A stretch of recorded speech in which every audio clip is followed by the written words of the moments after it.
A magnitude 4.4 earthquake occurred north of Severnaya, Zemlya, 1,317 kilometers NNE of Dixon, Russia, or 1,756 kilometers N of Norilska, Russia. On Sunday, the 25th of May 2025, at 20 hours 55 minutes and 23 seconds local time, the quake had a depth of 10 kilometers and was not felt, or at least not reported so.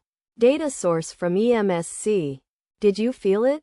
Let us pray. May the earthquake that occurred not affect our brothers and sisters there. May the earthquake not happen again. And may God protect everyone. Amen.